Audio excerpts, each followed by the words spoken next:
Tumunog ang telepono ng 11:17 ng umaga, at alam ko, agad na may mali bago pa ako sumagot. Hindi dahil sa mystical na intuition o dramatisismo, kundi dahil walang tumatawag sa akin sa oras na iyon. Nang marinig ko ang boses ng lalaki sa kabilang linya, magalang pero tensyonado, naramdaman ko na parang sumasara ang tiyan ko. Ginang, tumatawag kami mula sa bangko. Sa tingin ko hindi po kayo ito. Narito ngayon ang asawa ninyo, kasama ang isang babaeng kamukhang-kamukha ninyo. Napatawa ako ng reflex, isang maikli at kinakabahang tawa. Impossible yan, sagot ko. Nasa business trip ang asawa ko. Ang katahimikan na sumunod ay masyado ng matagal para maging administrative error lamang. Linawin ng lalaki ang lalamunan at ibinaba ang boses na parang natatakot na may ibang makarinig. Kaya po kita tinatawagan, sabi niya. Sinusubukan ng senor na magsagawa ng mahalagang transaksyon at may hindi tumutugma. Ang babaeng kasama niya ay nagpapakilalang kayo. May pangalan ninyo, dokumento ninyo, pirma ninyo, pero may mga detalye na hindi tugma.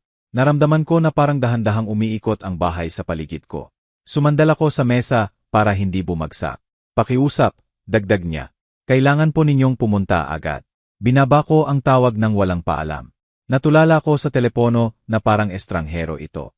Naiisip ko ang asawa ko, ang maleta niyang inihanda noong gabing iyon, ang distracted na halik bago umalis, ang mensahe niya mula sa paliparan na magiging abala siya buong araw. Naiisip ko ang salitang identika. Walang sinumang ganap na kamukha ng iba. Sinabi ko sa sarili, dapat error ito, panloloko, maling pagkakaunawa, pero may bagay sa tono ng empleyado, sa nakakulong na urgency ng boses niya, na nagsasabi sa akin na ibang-iba ang katotohanan. Pero bago magpatuloy, may espesyal na imbitasyon ako sa iyo. Mag-subscribe sa channel at I like ito. Nakakatulong ito sa akin para makita na sinusuportahan mo ako at nag-enjoy ka sa mga kwento ko.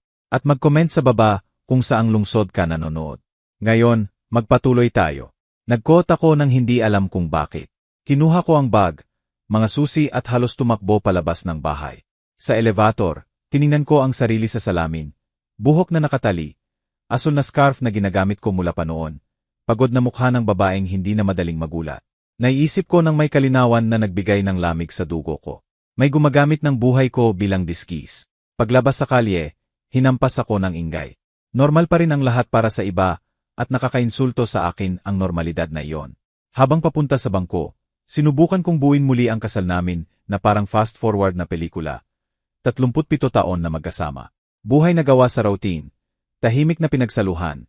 Tasit na kasunduan. Iniwan ko ang trabaho ko nang ipanganak ang mga anak. Tumulong ako sa accounting nang magbukas siya ng negosyo. Pumipirma ako ng papeles nang hindi lubos binabasa dahil nagtitiwala ako. Lagi akong nagtitiwala. Akala ko ang tiwala na iyon ay pag-ibig. Hindi ko naisip na maari rin itong bulag. Dumating ako sa bangko ng mas maaga kaysa inaasahan. Tiningnan ako ng 2 beses ng gwardiya bago pinadaan. Tinawag nila ako. Sabi ko, matigas ang boses ko. Kahit nanginginig ang lahat sa loob. Inihatid nila ako sa maliit na opisina. Naroon ang empleyado na tumawag, maputla, kasamang mas batang babae na hindi tumitigil sa pagtingin sa pinto. Salamat sa pagpunta, sabi niya. Kailangan ninyong makakita ng isang bagay. Bahagyang binuksan ang blinds. Sa salamin, nakita ko ang asawa ko na nakatayo at kausap ang manager at sa tabi niya ang isang babae. Mas maaga pa ang reaksyon ng katawan ko kaysa isip. Nanghina ang tuhod ko. Kailangang umupo ako. Pareho ang gupit ng buhok ng babae. Pareho ang kulay. Suot niya ang katulad na koot ko. Kahit ang paghawak ng bag, nakasandal sa kaliwang tagiliran. Hindi ito grotesque na coincidence. Maingat na imitasyon ito. Nagpapakilalang kayo po siya, bulong ng empleyado. May alam siya ng datos na kayo lang ang dapat makakaalam. Hindi ko maatim na tignan siya, hindi dahil mas bata o mas maganda, kundi dahil inuukupan niya ang lugar na hindi sa kanya. Ang lugar ko. Nakita ko siyang tumawa. Hinawakan ng braso ng asawa ko nang may pamilyaridad na nakakadiri sa akin. Hindi siya kinakabahan, komportable siya. Gusto kong tumayo at tumakbo palabas. Gusto kong harapin siya. Gusto kong sumigaw. Pero may bagay sa loob ko na tumigas. Boses na hindi ko kilala. Obserbahan mo, matuto ka, huwag madaliin. Nanatili akong nakaupo. Humihinga ng mahina habang patuloy na nagsasalita ang empleyado tungkol sa procedures at verifications. Isang bagay lang iniisip ko, hindi ngayon ito nagsimula. Bigla kong naintindihan na hindi bago ang business trip na iyon. Na ang mga pagliban, pagbabago ng mood, lumalaking distansya ay may ibang paliwanag, na hindi bigla lang lumitaw ang babaeng iyon. Walang sinumang nagiging ganap na kamukha ng aksidente. Sanayin ito, pinag-aralan, inihanda at kasali ang asawa ko rito. Ano po ang gusto ninyong gawin? Tanong sa akin ng babae sa bangko ng maingat. Tiningnan ko siya, naisip ko ang mga anak ko, bahay ko, apelyido ko na nakasulat sa daan-daang dokumento. Naisip ko ang lahat na nakataya at may sinabi akong nakagulat sa akin. Wala pa, sabi ko. Lumabas ako ng bangko nang hindi nila ako nakita. Naglakad ako ng 2 blokeng hindi nararamdaman ang paa. Umupo ako sa isang cafe at umorder ng tubig. Kailangan kong mag-isip. Kung pumasok ako roon bilang betrayed na asawa, ipagtatanggol niya ang sarili, itatanggi, magsisinungaling. Pero kung manahimik pa ako ng kaunti, kung hayaan ko siyang maniwala na gumagana pa ang kasinungalingan niya, magkakamali siya. Tiningnan ko ang reflection ko sa salamin ng bintana. Ang babaeng bumabalik ng tingin sa akin ay hindi na pareho sa lumabas ng bahay 1 oras ang nakalipas. May bago sa mga mata niya. Hindi sakit, kalinawan. Sa unang pagkakataon, hindi ko tinanong kung bakit niya ginagawa ito. Tinanong ko kung paano niya nagawa ng matagal nang hindi ko napansin. Nagbayad ng kape ang kamay na hindi nanginginig. Kinuha ko ang cellphone at chinek ang messages. May isa siya na ipinadala 20 minuto ang nakalipas. Meetings buong araw. Tatawag ako sa gabi. Ngumiti ako ng walang humor. Hindi ko siya tinawagan. Hindi ko siya kinonfront. Itinago ko ang cellphone at huminga ng malalim. Alam ko na ang pinakamasama ay hindi ang pagkatuklas ng betrayal. Ang pinakamasama ay malaman na may sinusubukang burahin ako nang hindi pinapatay. Palitan ako. Gawing disposable version ako. Tumayo ako mula sa cafe nang may malinaw na desisyon. Hindi ko haharapin ang babaeng kamukha ko. Hindi ako sisigaw sa bangko. Babalik ako sa bahay, re-review ang papeles, alalahanin ang mga usapan. Bubuo ulit ng buhay ko mula sa mga detalyeng hindi ko pinansin. Kasi kung may nag-effort na kopyahin ako, ibig sabihin mas mahalaga ako kaysa sa ipinaniwala nila sa akin. At habang naglalakad, alam ko na ang tawag na iyon ay hindi ako hinati sa 2. Ginising niya ako. Sa loob ng maraming taon akala ko simple ang kasal namin. Predictable pa nga. Walang malalaking eskandalo o sigawan na nakakaagaw pansin sa mga kapitbahay. May routine, mahabang katahimikan at samahan na gumagana na parang lumang mekanismo. Gasgas na pero gumagalaw pa. Akala ko stability iyon. Ngayon alam ko na invisibility rin pala. Nakilala ko ang asawa ko nang 23 anyos ako. Trabahador na siya sa financial world at nagsasalita ng may kumpiyansa tungkol sa plans, investments at future. Naprotektahan ako ng firmness na iyon. Mabilis kaming nagpakasal, gaya noon, at agad dumating ang mga anak. Iniwan ko ang trabaho ko dahil may dapat mag-alaga sa bahay at nangako siya na temporary lang ang sacrifice na iyon. Hindi na niya ulit binanggit. Ako rin. Natuto akong mamuhay sa background nang hindi ko namamalayan. Nag-organisa ako ng business dinners. Nakikinig sa usapan na hindi ako kasali. Pumipirma ng papeles na inilalapit niya nang may pagod na ngiti. Pareho lang daw iyon. Nagtitiwala ako. Mas madali ang magtiwala kaysa magtanong. Ang magtanong ay nangangahulugan ng posibilidad na matuklasan ang bagay na hindi ko pa handa harapin. Sa paglipas ng taon, lalong bumihira ang pangalan ko sa mga usapan at lalong dumami sa papeles. Palaging backup, guarantee, kasama, hindi protagonist. Nang umunlad siya, ipinagdiwang ko. Nang mas madalas siyang mag-travel, nag-adjust ako. Nang magsimula siyang malit umuwi, nakakaisip ako ng excuses bago pa siya magbigay. May mga signs, alam ko na ngayon. Maliit na pagbabago, halos elegant.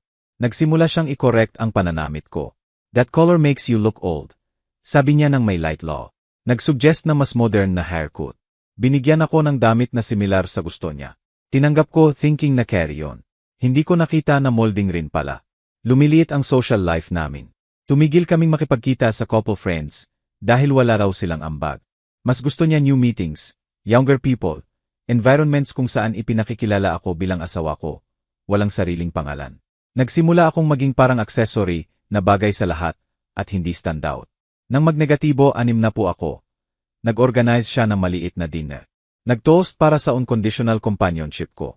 Nananatili sa akin ang salitang iyon. Hindi niya sinabi love, hindi admiration, companionship. Parang reliable object ako, hindi person with history. Sa bahay, lalong bumihira ang usapan. Pinupuno ko ang silence ng tasks, order, tea sa background. Nagtatago siya sa cellphone. emails na hindi ko nakikita, calls sa ibang kwarto.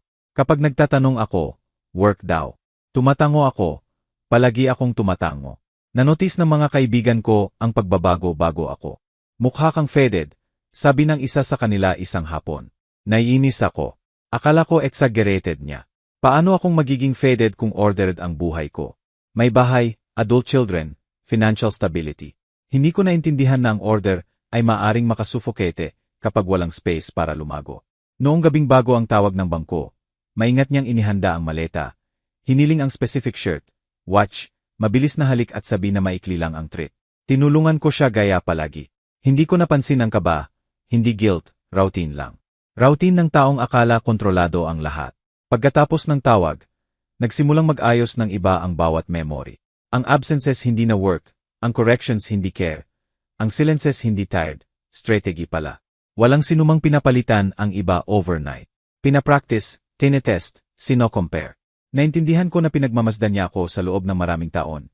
Hindi para intindihin, kundi para i-replicate ang gestures ko, responses, personal data, lahat ng ibinahagi ko sa tiwala ay naging study material.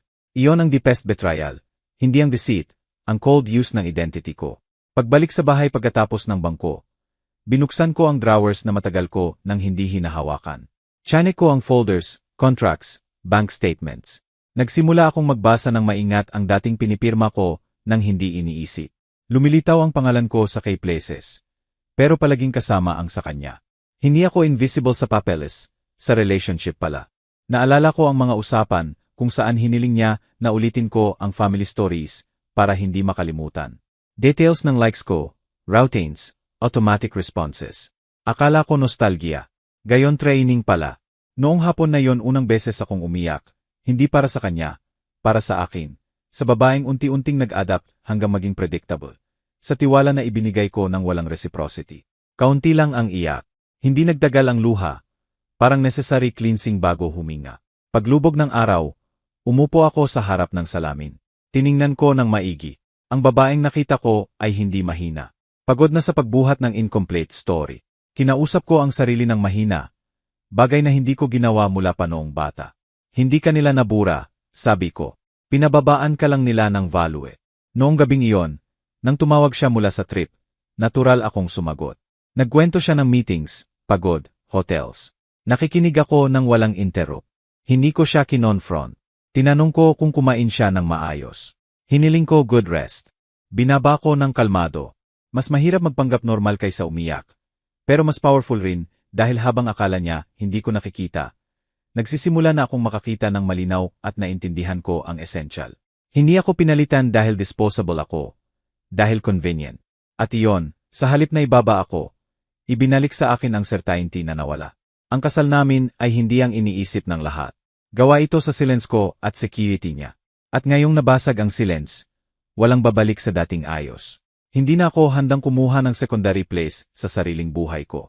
Ang tawag na iyon sa bangko ay hindi lang nagpahayag ng betrayal. Nagpahayag ang pattern, at handa na akong sundan ang thread na iyon hanggang dulo. Kahit masakit, dahil sa unang pagkakataon sa maraming taon, hindi ko tinanong kung kaya ko. Tinanong ko kung kailan. Bumalik ako sa bangko 2 araw pagkatapos. Paihong oras, paihong coat at asul na scarf. Hindi ako tumawag muna. Ayaw kong ma-alert ang sinuman. Naglakad ako papasok ng matatag ang pulse at malamig ang ulo. Parang papasok sa theater, para manood ng play na alam ko na ang ending. Pagtawid sa glass doors, naramdaman ko ang pressure sa dibdib.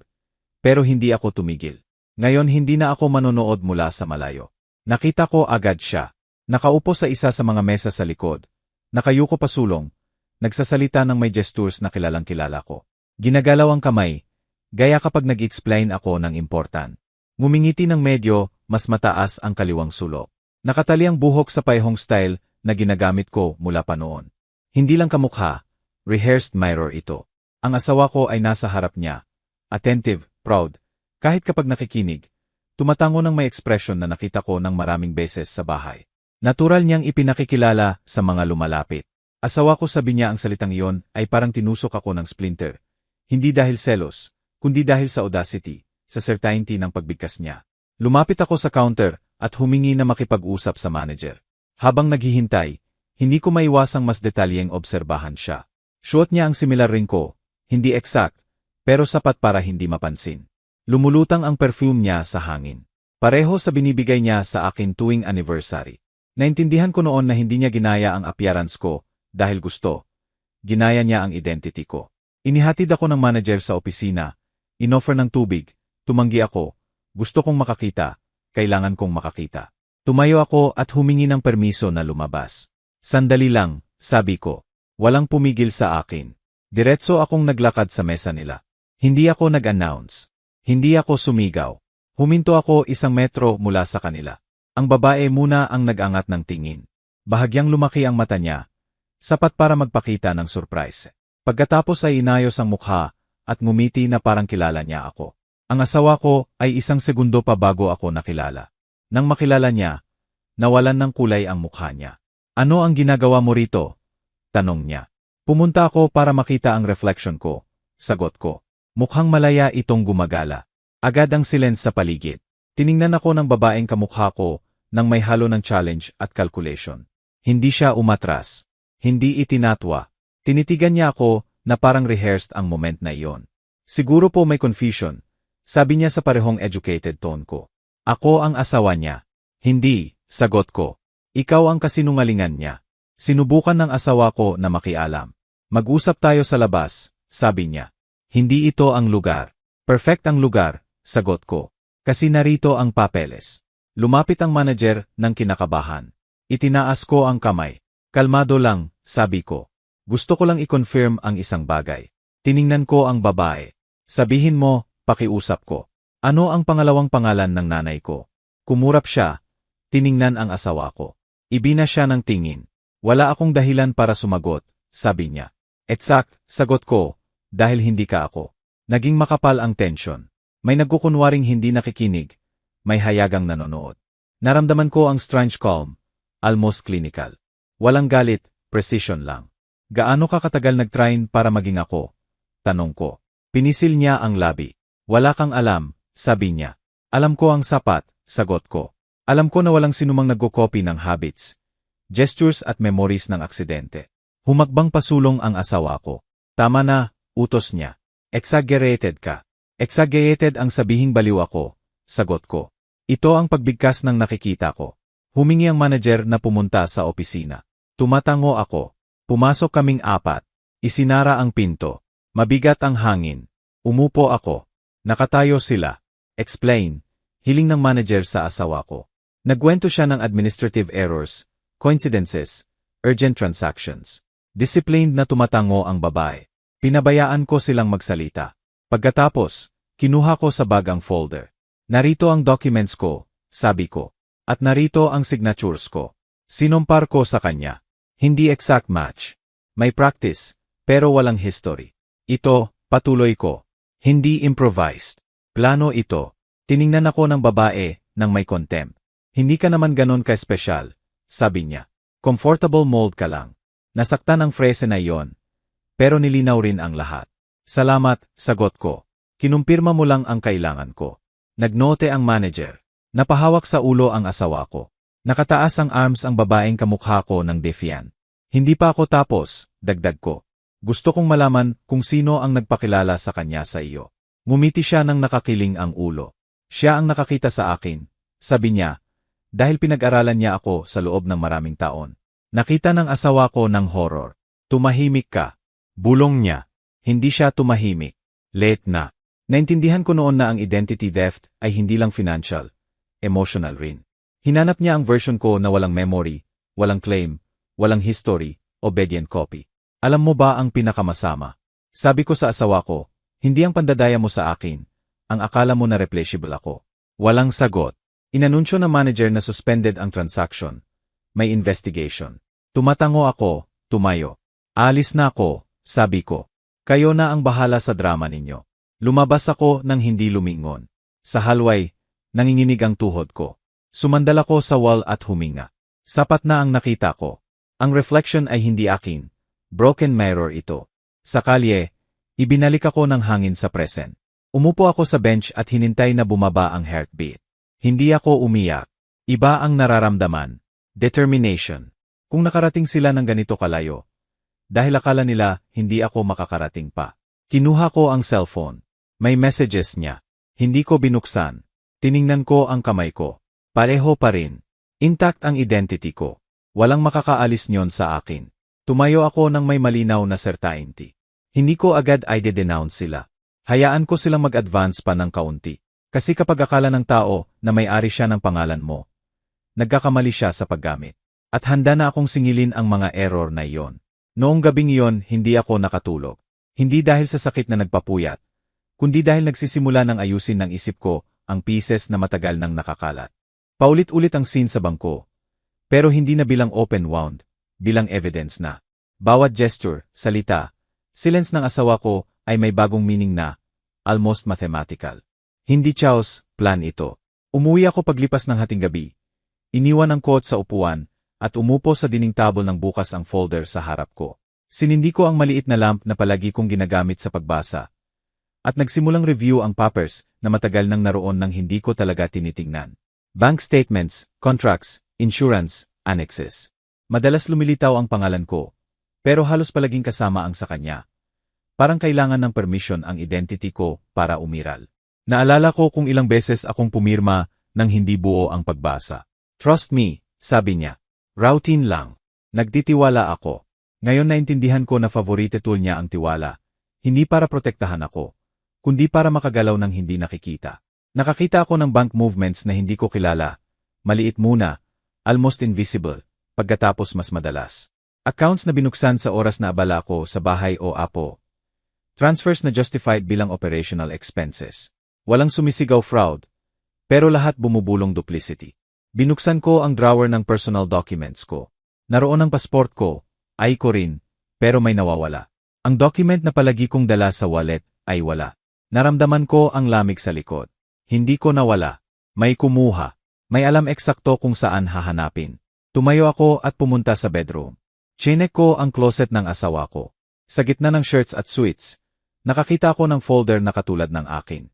Sa loob, copies ng documents ko, scanned photos, practiced signatures. Hindi improvisation, rehearsal ito.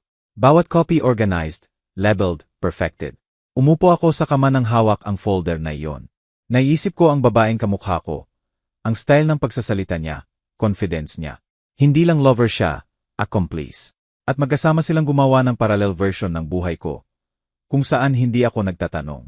Patuloy kong chinek ang printed emails, short conversations, instructions. Ipinaliwanag niya sa kanya ang details ng family history ko. Important dates, names na malalapit lang ang makakaalam. Narealize ko na sa loob ng maraming taon, ikinukwento ko ang buhay ko na parang iniiwan ang friend sa daan. Hindi inaasahan na may pipulot para palitan ako. Hindi ako umiyak. Naroon ang galit. Pero hindi ako dinominate. May mas malakas na nagfo-form, lucidity. Naintindihan ko na hindi impulse o passion ang dahilan ng betrayal ng asawa ko. Convenience. Dahil tumigil siyang makita ako bilang person, at nagsimula bilang manageable obstacle. Pag umaga gumawa ako ng kape, at umupo ulit sa mesa.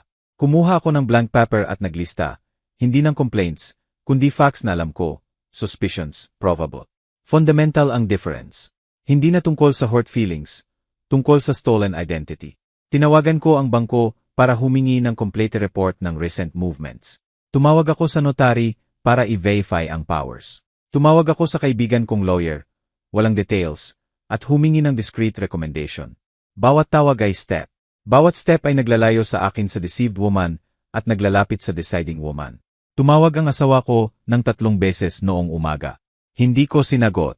Nag-iwan siya ng confusing messages, halo ng apologies at blame, concern at control.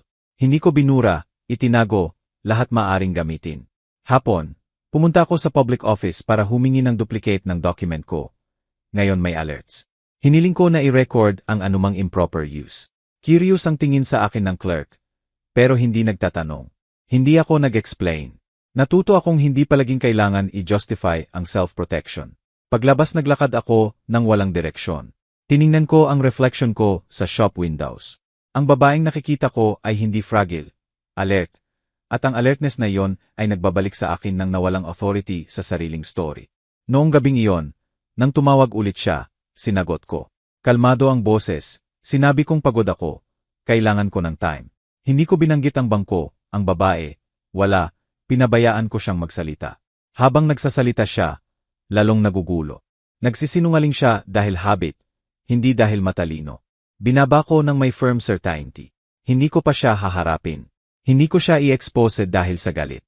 Hayaan ko siyang maniwala na gumagana pa ang plan. Kasi kapag secure ang tao sa linya, bumaba ang guard. Iyon ang gabing naintindihan ko ang essential. Akala niya wala akong alam. Akala niya perfect ang copy niya, na makakagalaw niya ang accounts ko, pangalan ko, mukha ko nang walang reaction ko. Hindi niya alam na sa paggawa niyon, na-activate niya ang mas dangerous kaysa anger. Na-activate ang memory ko. Itinago ko ang lahat ng folders sa bots. Maingat na isinara at inilagay sa ilalim ng closet. Hindi ito ang ending, beginning ito. Dahil hindi na ako improvising. Nagge-prepare na ako ng bagay na hindi titigil sa excuses o luha. Natulog ako ng late. Bago patayin ang ilaw, tiningnan ko ulit ang sarili sa salamin. Hinawakan ko ang mukha ko, wrinkles ko, real gestures ko. Walang makakakopya ng lubos, walang makakapantay sa akin. At habang isinasara ko ang mata, alam ko na ang biggest mistake ng asawa ko ay hindi ang pandadaya sa akin, ang pag-underestimate sa akin, at malapit na yon magkaroon ng consequences. Ang mga sumunod na araw ay strangely calm, sobra. Patuloy na nag-act ang asawa ko na parang walang nangyari, na parang hindi ko nakita ang ibang babae na umukupa ng lugar ko sa bangko, na parang hindi nakataya ang identity ko. Tinatawagan niya ako sa gabi, nagtatanong ng domestic things, nagrereklamo ng pagod sa trip. Sumagot ako ng soft monosyllables, calculated. Hindi ako nagsisinungaling, hindi ko lang sinasabi ang buong truth. Ang calmness na yon ang biggest mistake niya. Nagsimula akong obserbahan siya ng bagong attention. Surgical. Bawat word, pulse, attempt ng control.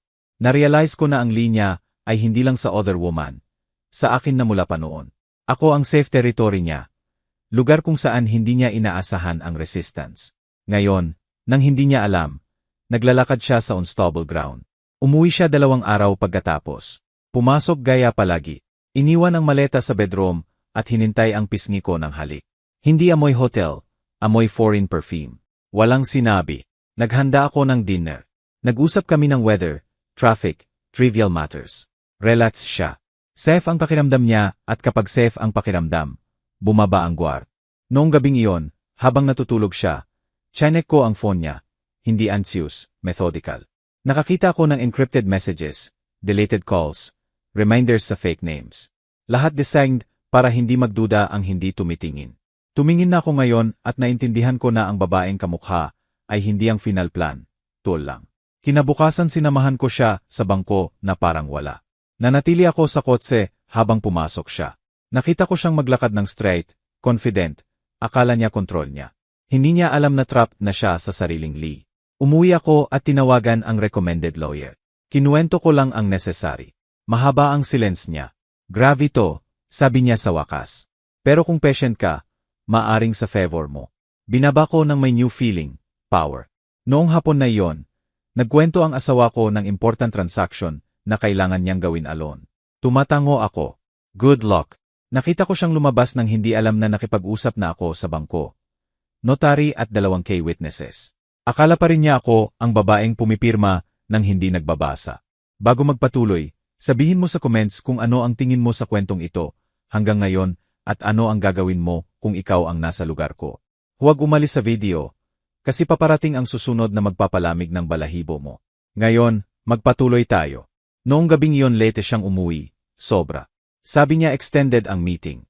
Tumatango ako gaya palagi. Pero ngayon hindi resignation ang nararamdaman. Anticipation. Dahil alam ko na bawat extra hour ay rope na siya mismo ang nagbibigkis sa lig niya. Sa mga sumunod na araw, hinayaan ko ang babaeng kamukha na mag-appear sa ilang lugar. Bangko, private office, restaurant na madalas naming puntahan. Hindi ako nakialam, hindi nag-report. Obserbahan ko at habang nag-observe, nagnote ng errors. Hindi niya kilala ang silences ko. Hindi alam kung kailan tumahimik. Pinipilit ang gestures na natural sa akin.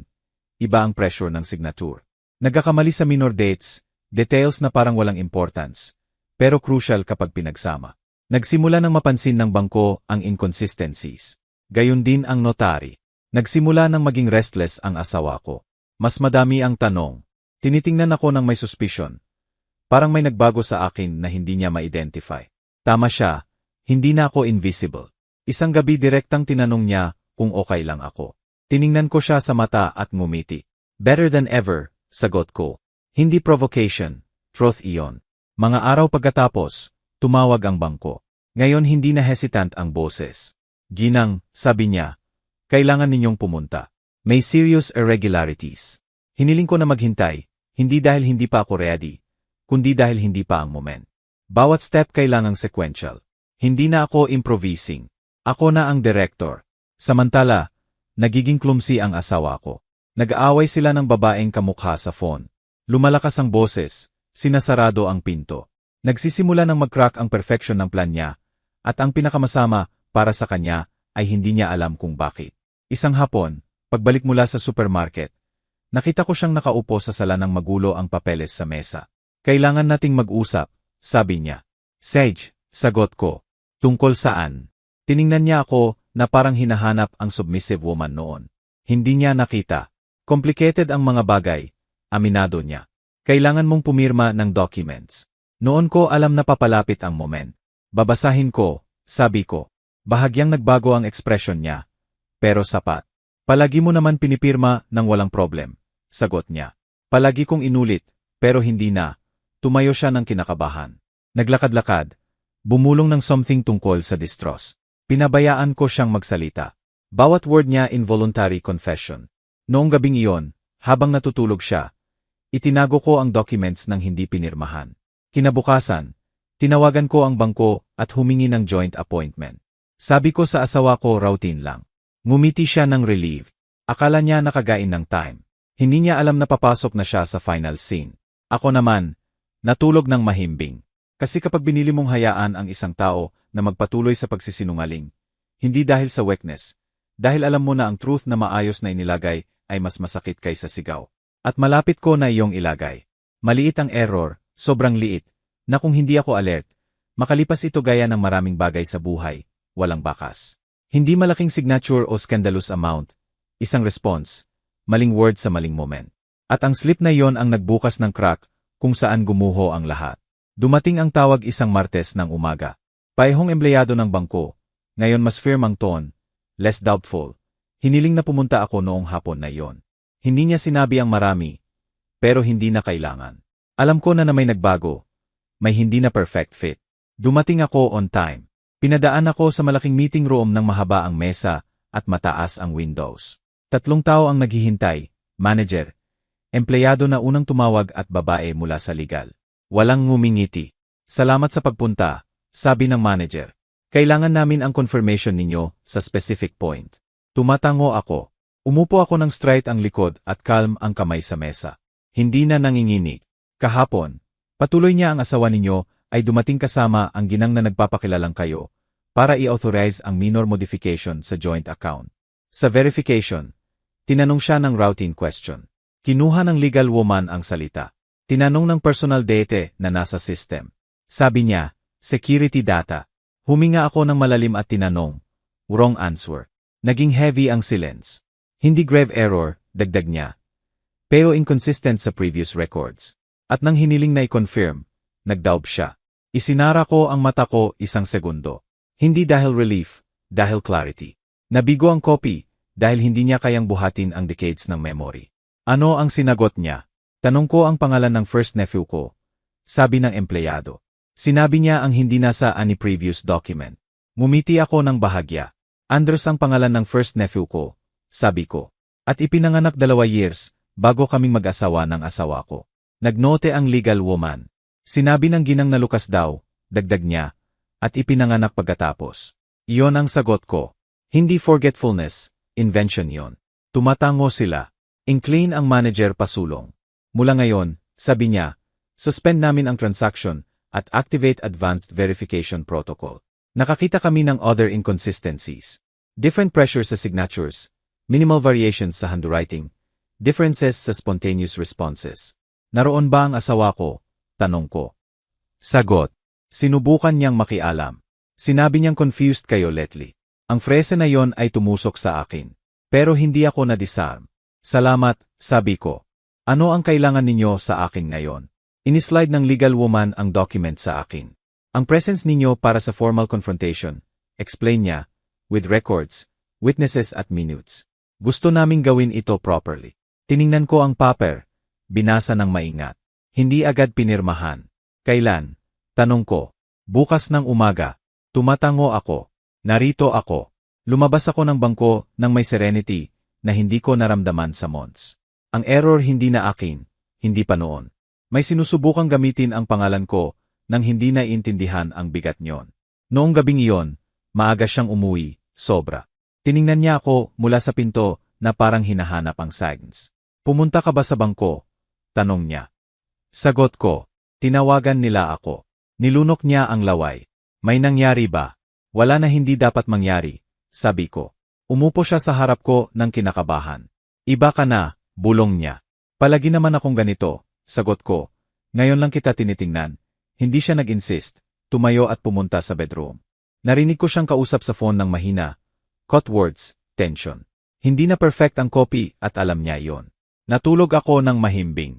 Nangarap ako ng papers na nag-aayos mag-isa. Namis na bumabalik sa lugar. Paggising nagbihis ako ng maingat. Pinili ko simple clothes, walang attention grabber.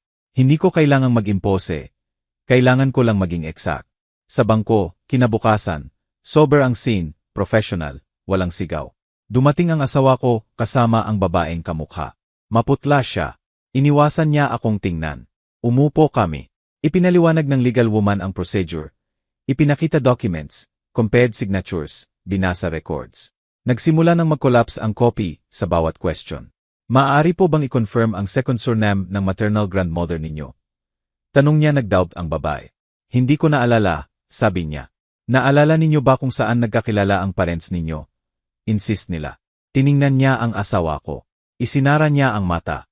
Tama na, sabi niya. Persecution ito. Hindi, sagot ng manager. Verification ito. Hindi ako nagsalita. Hindi na kailangan. Sa wakas, tumayo ang babaeng kamukha. Hindi ko na itutuloy, sabi niya. Hindi ko idea ito. Tumayo ang asawa ko. Tumahimik ka, sigaw niya. Tahimik ang room. Recorded yan, sabi ng legal woman. Salamat. Doon natapos ang confrontation.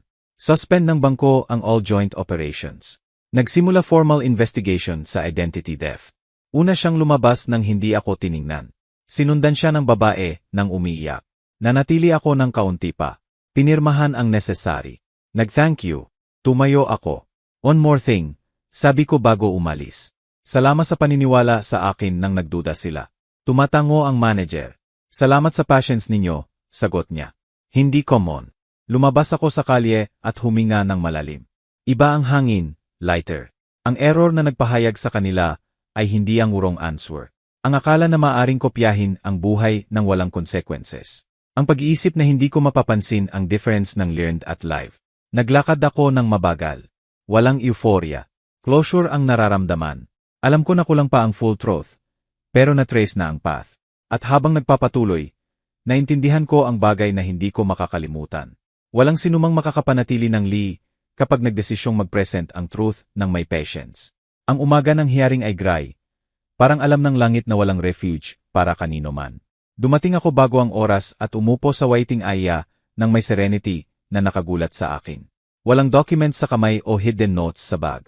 Lahat ng kailangan ay nasabi, nasulat at na-record na. Presence ko lang ang kailangan. Dumating ang asawa ko ilang minuto pagkatapos kasama ang lawyer na hindi ko kilala. Rigid ang lakad niya, clenched jaw, iniwasan akong tingnan. Wala ang babaeng kamukha. Naisip ko kung nagdesisyong mag-disappear o hindi na useful sa plan. Naintindihan ko na kapag uncomfortable na ang Lee, madalas naghihiwalay ang accomplices. Pinapasok kami sa mas malaking room kaysa noon. May representatives ng bangko, legal at external notary. Formal lahat, measured, almost cold. Walang nagtaas ng boses. Hindi na kailangan. Hindi palaging sumisigaw ang truth. Minsan nagpapakita lang ito ng proofs. Binuksan ng manager ang session sa pag-explain ng purpose. Nagkwento ng inconsistencies, activated protocols, disputed identity. Madalas nag-interrupt ang asawa ko, claiming confusion, stress, family problems. Nang hiniling na maghintay ng turn, tiningnan niya ako directly sa unang pagkakataon. Kasalanan mo ito, sabi niya. Palagi kang distrustful. Hindi ako sumagot. Kinuha ng legal woman ang salita. Sir, sabi niya, please limit your interventions. May chance kayong magsalita. Huminga siya ng irritated. Nagsimula silang i-expose ang facts. Projected documents, compared signatures, call recordings. Bawat element nagdadagdag ng weight sa story na hindi na kayang buhatin. Nakikinig ako ng hindi gumagalaw, hindi dahil wala akong nararamdaman, kundi dahil na-traverse ko na ang pain ng tahimik noon pa. Ang ginang na narito, patuloy ng lawyer. Ang sole legitimate holder kasama ninyo. Any attempt ng supplantation ay crime. Bigla siyang tumayo. Alam niya, sigaw niya. Pinahintulutan niya ito. Immediate ang murmur. Ano ang ibig ninyong sabihin? Tanong ng notary. Binigay niya sa akin ang documents, sabi niya. Pumirma siya ng hindi nagbabasa sa loob ng maraming taon. Hindi siya maaring maging victim ngayon. Tiningnan ko siya noon, hindi galit, absolute clarity.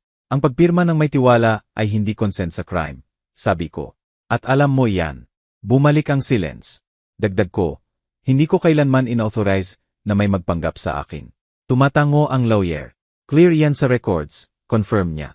Nagsimula ng magpawis ang asawa ko. Pinahid ang no. Exaggerated siya, insist niya. Confused siya. May memory problems. Naramdaman ko ang stab. Pero hindi ako bumaba ng tingin. Confused. Tanong ko, o sobrang lucid para sa iyo? May umubo. Hiniling ng notary ang order. Sir, sabi niya, hindi nakakatulong ang statements ninyo. May bulong ang lawyer niya sa tainga niya. Umiling siya. Hindi ninyo naiintindihan, sabi niya. Lahat ito para protektahan ang assets. Kaning sino? Tanong ng lawyer. Walang sagot. Sa inyo, insist niya. O sa taong sinusubukang palitan ang asawa ninyo. Dahan-dahan siyang umupo. Unti-unting iniiwan siya ng strength na dala niya pagpasok. Magpapatuloy kami, sabi ng manager, sa suspension ng all joint accounts hanggang ma-resolve ang investigation. I-notify rin sa competent authorities. Bumagsak ang word authorities na parang stone. Lunasi ito, bulong ng asawa ko. Sinisira mo ang buhay ko. Tiningnan ko siya sa huling pagkakataon. Hindi ko sinabi. Haharapin mo ang consequences ng decisions mo. Walang applause, walang dramatic scenes. Administrative closure lang na para sa akin ay mas malaki. Binawi ko ang pangalan ko, lugar ko, boses ko. Natapos ang session. Tumayo kami. Una siyang lumabas defeated. Nanatili ako ng kaunti pa para pumirma ng minutos, makinig ng instructions. Paglabas, nakita ko siyang nakatayo sa sidewalk, kausap sa phone, desperate gestures. Dumaan ako sa tabi niya nang hindi tumigil. Hindi niya ako tinawag, ni insulto, ni sinundan. Sa final silence na iyon naintindihan ko na tapos na ang power niya. Naglakad ako ng maraming blocks bago umupo sa bench. Naramdaman ko ang accumulated fatigue na bumagsak bigla. Hindi sadness, relief. Deep relief, almost physical. Huminga ako ng mabagal, isinara ang mata. Naisip ang babaeng ako sa loob ng maraming taon. Ang tahimik, ang nagtitiwala ng walang tanong, ang naniniwala na justify ng love ang ani-sacrifice. Hindi ko siya hinama. Pinarangalan ko. Ginawa niya ang kaya niya sa alam niya. Ngayon mas marami akong alam. Vibrate ang phone ko. Message mula sa unknown number. Ang babaeng kamukha. Sorry, sabi niya. Hindi ko akalain na ganito matatapos. Hindi ako sumagot, hindi dahil wala akong nararamdaman, kundi dahil hindi na akin ang magbuhat ng others' guilt. Tumayo ako mula sa bench at nagpatuloy sa paglalakad. Gray pa rin ang araw, pero hindi ako. Sa unang pagkakataon sa matagal na panahon, pakiramdam ko hindi na ako kailangang mag-explain sa future. Lumitaw ang truth at kahit hindi nito may babalik ang lost years, ibinalik nito sa akin ang mas valuable. Certainty na walang makakabura sa iyo kapag pinili mong manatili. Umuwi akong mag-isa noong hapon, hindi dahil walang gustong samahan ako, kundi dahil kailangan kong tawirin ang threshold na iyon ng walang witnesses. Binuksan ko ang pinto ng mabagal na parang may symbolic weight ang gesture na ayaw kong sayangin. Tinanggap ako ng silence ng walang hostility. Hindi ang dating silence, puno ng unsaid, kundi new, clean, almost respectful. Iniwan ko ang bag sa mesa at nanatili akong nakatayo sa gitna ng living, humihinga. Sa loob ng maraming taon, ang space na yon ay foreign territory, kahit akin. Naglalakad ako roon na parang ayaw mag-iwan ng footprints. Gayon hindi. Ngayon narito ako ng buo ang pangalan ko, buo ang history ko, buo ang truth na nasabi at na-record. Walang makakabura sa akin sa sariling bahay. Umupo ako sa sofa at tiningnan ang paligid ang paintings, books, furniture na ako ang pumili. Lahat nasa dating lugar. At gayon paman, iba ang pakiramdam dahil hindi external ang change. Sa loob ko nangyari ang change. Naalala ko ang first time na pumirma ako nang hindi binabasa. Naalala ko ang relief sa pag-iisip na may ibang nag-aasikaso ng complicated things. Naalala ko kung ilang beses kong pinaghalo ang convenience sa love, delegating sa trusting, silence sa preserving peace, at naramdaman ang bagay na hindi ko pa naramdaman noon. Compassion sa sarili, hindi blame, hindi shame, compassion. Noong gabing iyon natulog ako ng mahimbing, walang jolt, walang circular thoughts. Natulog ako na parang taong hindi na kailangang magpanggap. Paggising, pumapasok ang araw sa kitchen window. Gumawa ako ng kape at ininom ng mabagal. Nakaupo sa mesa ng walang huri. Sa unang pagkakataon sa matagal na panahon, hindi ako naghihintay ng darating o natatakot sa alis. Ang mga sumunod na araw ay procedures at decisions. Tinawagan ako ng bangko para i-confirm ang full restoration ng access ko. Nasa direct control ko na ang accounts. Calm na ipinaliwanag ng notary ang bawat step, bawat paper. Binasa ko lahat, tinanong ko lahat. Pinirmahan ko lang kapag naintindihan ko. Bawat gesture silent repair. Sinubukan ng asawa ko na makipag-communicate ng maraming beses. Una long messages, almost desperate. Pagkatapos short na puno ng blame. Pagkatapos, silence, hindi ko sinagot ang alinman. Hindi dahil walang words, kundi dahil wala na akong manegotiate. Nagsalita na ako kapag important. Ang iba noise lang. Isang araw, habang nag-ayos ng closet, nakakita ako ng isa sa folders na inihanda niya. Copies ng documents ko, notes, details ng buhay ko. Binuksan ko sa huling pagkakataon. Tiningnan ko ang pangalan ko na inulit sa cold mechanical sheets at naintindihan ang bagay na naglamig at nagpalakas sa akin ng sabay. Hindi niya gusto maging ako. Gusto niya akong gamitin nang hindi ako obstacle. Isinara ko ang folder at diretso ko itong dinala sa lawyer. Hindi memory, evidence ito. Nagsimula ng mas madalas tumawag ang mga anak ko. Careful, timid questions. Hindi ko sila sinisi, nakinig ako. Ipinaliwanag ko ang necessary, walang drama. Hindi ko kailangang pumili sila ng side. Kailangan lang nilang maunawaan na hindi interchangeable ang nanay nila. Nakita ko sa boses nila ang bago. Respect. Hindi ang automatic maternal figure respect, kundi real respect sa taong nag-stand up. Isang hapon, dumating ang panganay kong anak na babae. Umupo sa harap ko at matagal akong tinitigan. Hindi ko akalain na kaya mo ang lahat ng ito, sabi niya. Hindi niya sinabi ng may contempt. May amazement. Ako rin hindi, sagot ko, dahil hindi ko pa kailangan noon. Tumatango siya ng makintab ang mata.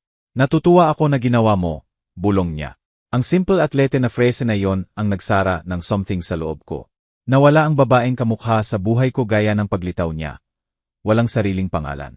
Inaakala ko na sinusubukan niyang mag-justify, na sinasabi niyang manipulated siya. Maaring totoo, maaring hindi.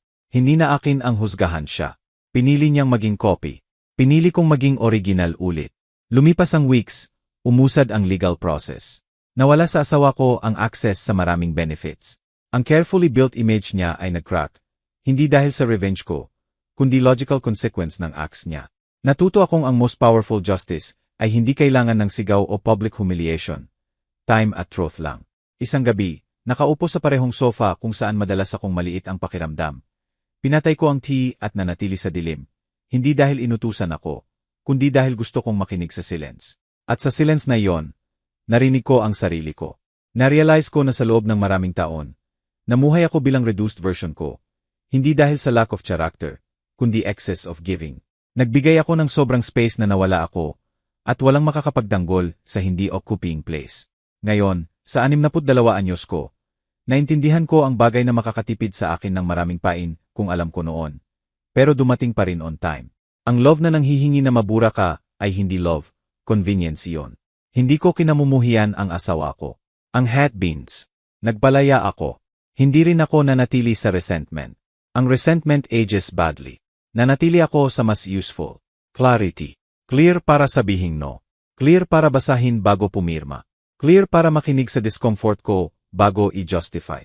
Clear para alam na walang karapatan ang sinuman na gamitin ang pangalan ko nang walang boses ko. Isang linggo ng umaga, naglakad ako sa park. Umupo ako sa bench at tiningnan ang mga tao. Young women, older couples, alone people. Naiisip ko kung ilang invisible stories ang naglalakad sa tabi natin nang walang tinitingnan. Naiisip ko kung ilang women ng age ko ang naniniwala na lete na para magbago at naramdaman ko ang deep urge na sabihin ng malakas. Hindi late. Hindi late para matuto. Hindi late para sabihing tama na.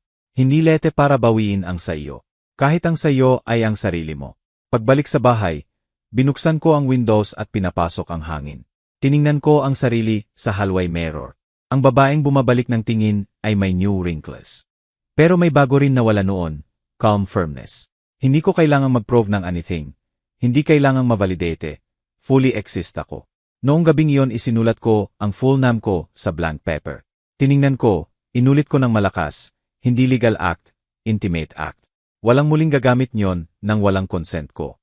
Kung may natutunan ako sa lahat ng ito, ang most painful betrayal ay hindi palaging galing sa iba. Minsan galing sa sarili kapag nasanay na hindi magtanong. Nagtanong ako at ang answers, kahit harsh, ibinalik sa akin ang buhay. Ngayon namumuhay ako nang walang takot na mapalitan. Dahil naintindihan ko na walang sinumang makakakopya ng buong story. Maaari nilang gayahin ang gestures, matuto ng data, ulitin ang words, pero hindi nila ma-replicate ang experience, memory, consciousness. Ako ang sum ng lahat ng lived at hindi iyan mapalitan. Isinara ko ang pinto noong gabing iyon ng mahina, hindi dahil natatakot sa pumasok, kundi dahil inaalagaan ko ang peace ko. Natulog ako at bago patayin ang ilaw, naisip ko ang tawag na iyon sa bangko. Kung gaano imposible ang tunog ng lahat. Ngumiti ako ng bahagya. Ang tila impossible ay actually necessary. Dahil kapag may sinusubukang burahin ako, noon ko lang naintindihan kung gaano worth ang manatili. At ganoon, walang sigaw, walang scandals, walang need na sirain ang sinuman, binawi ko ang palaging akin, pangalan ko, historiko, buhay ko. Ngayon, kapag tumingin ako pabalik, hindi lang betrayal o pain ang nakikita ko. Nakikita ko ang exact point kung saan tumigil akong maging siya daw sa sariling buhay ko. Sa 62 anyos ko naintindihan ko ang bagay na walang nagturo sa akin noong bata pa ako. Hindi sapat ang umiral. Kailangang occupy ang sariling place. At sa sobrang tagal iniwan ko ang akin na bakante para gamitin ng iba. Ang tawag sa bangko ang simula, pero hindi ang chaos.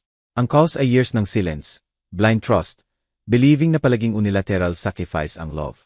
Natuto akong hindi negotiable ang respect, at ang true love ay hindi kailangang burahin ka para mag-shine. Hindi natapos ang story ko nang sinusubukan nila akong palitan. Nagsimula ito nang pinili kong hindi napayagan. Ngayon mas mabagal akong maglakad, pero mataas ang ulo. Binabasa ko bawat document, tinatanong ko bawat bagay at, higit sa lahat, nakikinig ako sa sarili. Hindi ko na-justify ang discomfort ko o miniminalize ang pain ko. Hindi dahil naging hard ako, kundi dahil naging honest ako sa sarili. Kung nakikinig ka sa story na ito at naramdaman mo ang buhol sa dibdib, gusto kong malaman mo. Hindi ka exaggerated. Kapag may hindi fit, kapag binaparamdam sa iyo na replaceable ka, kapag hiniling ang silence mo kapalit ng peace, nagsasalita ang intuition mo. Pakinggan mo ito. Kahit nakakatakot, kahit nakakadiscomfort sa iba, lilipas ang discomfort. Ang pagkawala ng sarili ay nag-iiwan ng deep marks. Hindi kailanman lete para bawiin ang pangalan mo, boses mo at dignity mo. Ginawa ko ito pagkatapos ng 60 at kung kaya ko, kaya mo rin. Hindi mahalaga kung ilang taon kang tahimik o ilang beses ka sinabihan na ganyan talaga ang mga bagay. Nagbabago ang mga bagay kapag may nagdesisyong magbago. Bago ako magpaalam, may espesyal na hiling ako. Mag-subscribe sa channel at I like kung natouch ka ng story na ito sa heart. Nakakatulong ito sa akin para malaman na hindi ako nag-iisa sa pagsasalita at na nararating ng stories na ito ang mga nangangailangan. Sabihin mo sa comments kung saang lungsod ka nanonood ng video na ito. Sabihin mo kung ano ang tingin mo sa story na ito at ano ang gagawin mo kung ikaw ang nasa lugar ko. Gustong-gusto kong basahin ang bawat comment.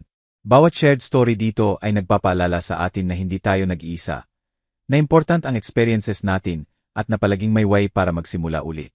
Ito ang story ko.